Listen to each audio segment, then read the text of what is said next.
देखिए, आज की वीडियो में जो अपना टॉपिक चल रहा है उससे आगे छायावाद की प्रवृत्तियां और विशेषताएं जो हैं वो आज अपन पढ़ेंगे।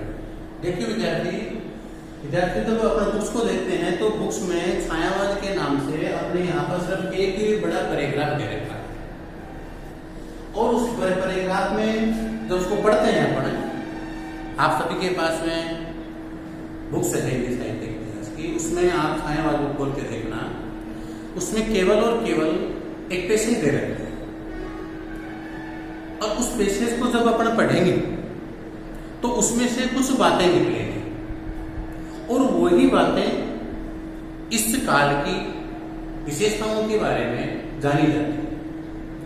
अपन ने जब भारतेंदु काले द्विवेदी काल पढ़ा था तो उस समय क्या हुआ था कि वहां सिर्फ एक समाजवाद की बातें चल रही थी, लेकिन ये छायावाद जो आया है, ये छायावाद में कुछ व्यक्तिगत बातें, कुछ राज्य की बातें, कुछ अपनी स्व अनुभूति की बातें कवियों के द्वारा जुड़ी गई है। क्योंकि कवियों का जो लेखन का नजरिया था पिछले वाले कालों में, इन कालों में यहाँ जो आए हैं, भाई चार कवि अलग हैं, इसके अलावा अपने माखनलाल चतुर्वेदी हैं, बालकृष्ण शर्मा नवीन हैं, सियाराम शरणगुप्त हैं, ये तीन चार कवि जो अन्य कवि के रूप में जाने जाते हैं छायावाद में, इन्होंने भी राष्ट्रीयता के प्रति, संस्कृति के प्रति, प्रकृति के प्रति, अपने दुख और चेतना और करुणा के प्रति कुछ बाहों को यहाँ इस छायावाद में जोड़ने की कोशिश की। तो इस काल की जो पहली जो विशेषता है वो है स्वतंत्र चेतना, यानी छायावाद की पहली विशेषता स्वतंत्र चेतना, इसको कहते हैं स्वतंत्र चेतना, अर्थात अपने आप की स्वतंत्रता। यानी पंत जी के द्वारा, प्रसाद जी के द्वारा, निराला जी के द्वारा जो भाव वो ये था कि व्यक्ति स्वतंत्र होना चाहिए। निराला जी ने अपने जो भी काव्य करती है, क्योंकि निराला जी हमेशा एक जन्म से, निराला जी जब इनका जीवन काल पढ़ेंगे एक लाइन आएगी निराला जी के बारे में कि ये जन्म से ही स्वतंत्रतावादी थे। तो इन्होंने अपने छायावादी काव्य में स्वतंत्र चेतना का भाव प्रकट किया है। उसमें लिखा भी है कि सारी जो जंजीरें हैं, सारी जो समस्याएं हैं उनको तोड़ डालिए। जब सारी समस्याओं को तोड़ डालेंगे तो हम अपने आप में एक स्वतंत्र रूप से इस प्रकृति में रह सकेंगे और प्रकृति के जो भाव हैं उनका आनंद ले सकेंगे। तो उस पैसेज को जब पढ़ेंगे, बुक्स के पैसेज को अपन पढ़ेंगे तो उसमें एक बात निकल करके आएगी छायावादी विशेषता के रूप में। पहली बात जो आएगी वो स्वतंत्र चेतना की बात आएगी। ये हमारी पहली विशेषता है। आप ये सोच रहे हो इस सर ने कहां से उठाई है, किताब में नहीं दे रखी है। और जो काल है उनमें विशेषताओं के नाम से अलग अलग विभाजन कर रखा है, लेकिन छायावाद में विभाजन नहीं कर रखा है। छायावाद का पेशे से पढ़ेंगे तो उसमें से निकल करके ये बातें आएंगी। पहली विशेषता स्वतंत्र चेतना। दूसरी विशेषता है स्वानुभूति। दूसरी विशेषता इसकी आती है स्वानुभूति, यानी अपने आप के प्रति अनुभूति, यानी स्वानुभूति, यानी जो कहीं इसको अपने अनुभूति की प्रतिष्ठा। छायावादी कवियों की दूसरी विशेषता जो थी वो अपनी अनुभूति की विशेषता, अपनी अनुभूति को कायम करना, यानी उन्होंने इस प्रकृति में बहुत कुछ महसूस किया। प्रकृति के अंदर, समाज के अंदर, देश के अंदर। क्यों ये काल जो था, मैंने आपको पहले वाली वीडियो बताया था कि छायावाद जो है वो 1918 से 1936 तक चला हुआ। अब ये जो काल है ये हमारे देश में एक इम्पोर्टेंट काल है, क्योंकि यहाँ सब जो क्रांतिकारी थे, जो लेखक थे, जो भी राष्ट्रभक्त थे, वो स्वतंत्रता के लिए थे। तो हमारे ये जो कवि आए छायावादी कवि, ये भी अपनी अनुभूति को जोड़ करके और वहां पर अपने अपने विचारों को पेश करने की कोशिश करने लगे। इसलिए इसकी दूसरी विशेषता बनती है स्वानुभूति, यानी अनुभूति की प्रतिष्ठा। तीसरी विशेषता इसकी आती है राष्ट्रीय और सांस्कृतिक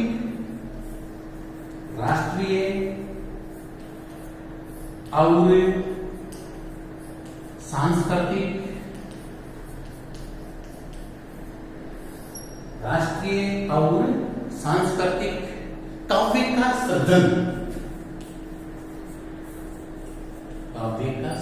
देखिए ये बात आपकी बुक्स में भी अलग रूप से लिख रखी है। मेरा आपसे आग्रह है कि आप जैसे जैसे वीडियो देखें वैसे वैसे बुक्स को जरूर देखें। जब आप बुक्स देखेंगे आपको निश्चित रूप से जो मैं पढ़ा रहा हूं वो आपके बिल्कुल दिमाग में जाएगा और आपके टॉपिक भी तैयार हो जाएंगे। राष्ट्रीय और सांस्कृतिक काव्य का सृजन। अब देखिए 4 कवि तो इसके ठीक है। 4 कवियों के अलावा माखनलाल चतुर्वेदी जिन्होंने 1889 में जन्म लेकर के और भारतीय आत्मा के नाम से जाने गए। इनके कविता संग्रह जिनमें मुख्य रूप से हिमकीर्तनी और हिमतरंगिणी। माखनलाल चतुर्वेदी 1889 हिमकीर्तनी हिमतरंगिणी एक कवि। दूसरा अन्य कवियों में लेंगे अपन सियाराम शरण गुप्त जो 1895 शुरू होते हैं और 23 तक चलते हैं। तीसरा बालकृष्ण शर्मा नवीन जो 1897 से लेकर के 1960 तक चले, प्रभाव प्रताप जैसी पत्रिकाओं का संपादन किया। इन कवियों ने राष्ट्र और संस्कृति को लेकर कई बार प्रश्न आ जाता है कि छायावादी कवियों का वर्णन करते हैं, अन्य कवियों का उल्लेख है। अगर आपको अन्य कवियों के बारे में कोई पूछता है तो ये 3 नाम आपको याद रखने पड़ेंगे जो मैं इस विशेषता में पढ़ा रहा हूं। माखनलाल चतुर्वेदी, सियाराम शरण गुप्त, बालकृष्ण शर्मा नवीन, ये 3 अन्य कवि और इन्होंने इस विशेषता के अंदर भारत की राष्ट्र की भांति, भारत की स्वतंत्रता के भाव, संस्कृति के भाव, क्योंकि ये बात मैं पहले कह चुका हूं कि यहां केवल व्यक्तित्व की पहचान है, समाज की पहचान नहीं। इसलिए इन कवियों ने राष्ट्र को एक नया रूप देने की कोशिश की। राष्ट्र की जो कुरीतियां थी, जो आडंबर थे, जो समस्याएं थी, उनको उकेरने की कोशिश की और इनका एक ही पर्पस था कि ये इनके प्रकार मानवता का और व्यक्तित्व का विकास हो। तो ये हमारे छायावाद की तीसरी विशेषता राष्ट्रीय और सांस्कृतिक काव्य सृजन। याद रखिएगा छायावाद की जो पहली विशेषता है वो स्वतंत्र चेतन। आप वीडियो को रोक करके नोट भी कर सकते हैं। स्वतंत्र चेतन, स्वानुभूति, राष्ट्रीय और सांस्कृतिक काव्य का सृजन। चौथी विशेषता मैं लिख रहा हूं भारत के असीमता की खोज।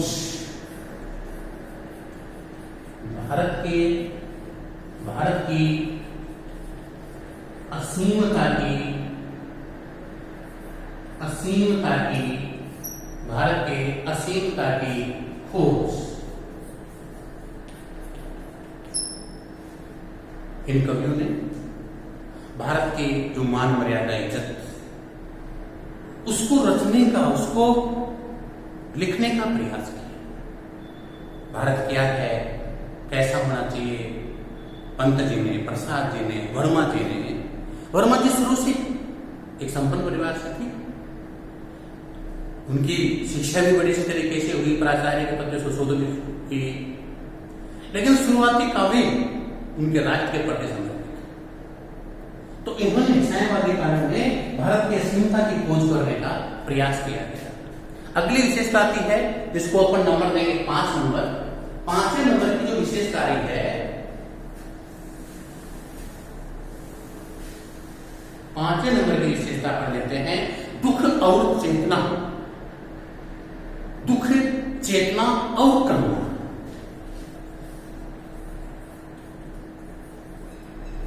दुख, करुणा और चेतना। देखिए छायावादी कवियों ने इस छायावादी काव्य में अपने अपने दुखों की, अपनी अपनी करुणा की, अपनी अपनी चेतना की वर्णन भी की है। वर्मा जी एक अज्ञात सत्ता के प्रति अपने भाव देते हैं। निराला जी इस सरोज स्मृति के अंदर अपने दुख और करुणाओं को बांटते फिरते हैं।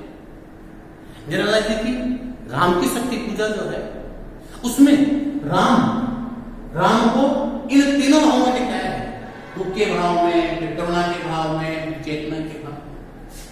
तो छायावादी कवियों ने दुख, चेतना और करुणा को लेकर के अपने काव्य की रचना की। ये पांचवी विशेषता है। और अगली विशेषता जो है छठी है, प्रेम का उदात्त चित्रण।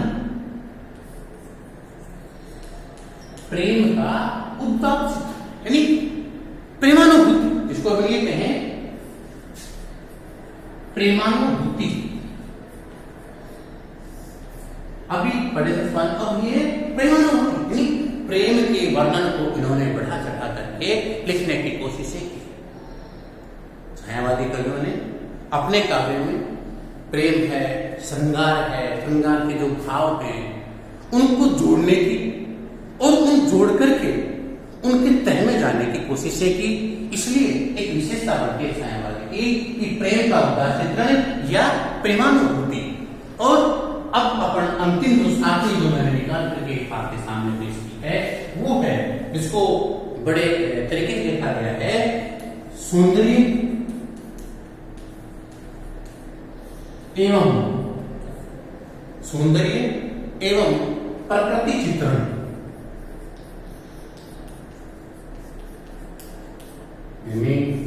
इसमें काव्य की सुंदरता बढ़ाने के लिए उन्होंने नारी सौंदर्य का प्रयोग किया, नारी सुंदरता के लिए कोई श्रृंगारस का प्रयोग किया, साथ ही साथ प्रकृति को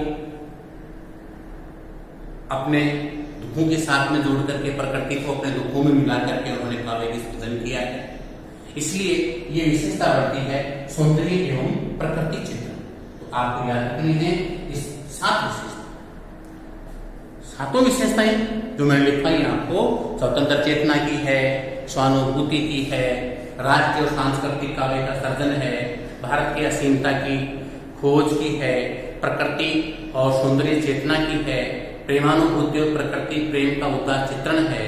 ये सारे के साथ एक विशेषता जैसे और आए इसमें निकल करके, जैसे अपन लें तो जिज्ञासा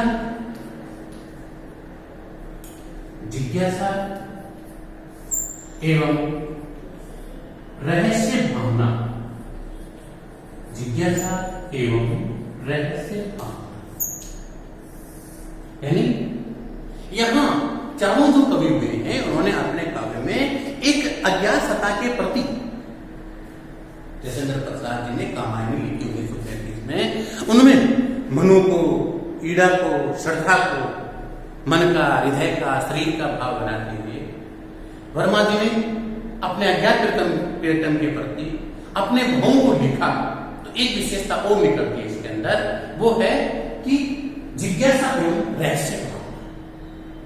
रहस्य मैंने जब अपने शुरुआत किया था पहला वीडियो, उसमें विभिन्न विद्वानों ने ये माना है कि छायावाद जो है उसमें एक रहस्य है कि क्या है, प्रकृति है कि नहीं, परमात्मा है कि नहीं, समाज है कि नहीं है, पुरानी जो काव्य प्रवृत्तियां हैं, पुराने जो रीति रिवाज पाखंड हैं वो है कि नहीं है, उनके तह में जाने की इन कवियों ने कोशिशें की है। तो मैंने आज आपको ये 7-8 जो विशेषताएं बताई हैं, इन विशेषताओं को आप वीडियो को रोक करके अपने नोटबुक में लिखेंगे और इनको याद करने की कोशिश करेंगे, क्योंकि परीक्षा में सीधा प्रश्न आता है कि छायावाद की प्रवृत्तियों का उल्लेख कीजिए। जब आप किताब में ढूंढोगे आपको ऐसे छठी नहीं मिलेंगी, आपको चार्ट लिखना है। पासबुक में देखोगे तो नहीं मिलेंगे, कुछ सोचता है गुरुजी क्या पढ़ाएंगे, देख लेंगे। ये अपने सिलेबस की बात है। इसमें 3 क्वेश्चन, 2 क्वेश्चन आपके हो गए। पहला था छायावाद का परिचय, जो पहला वीडियो था। दूसरा है छायावाद की प्रवृत्तियां और विशेषताएं। अब तीसरा जो प्रश्न बनेगा छायावाद का, वो बनेगा छायावाद के 4 आधार स्तंभ कवियों का परिचय, जो अपने नेक्स्ट वीडियो में लेंगे।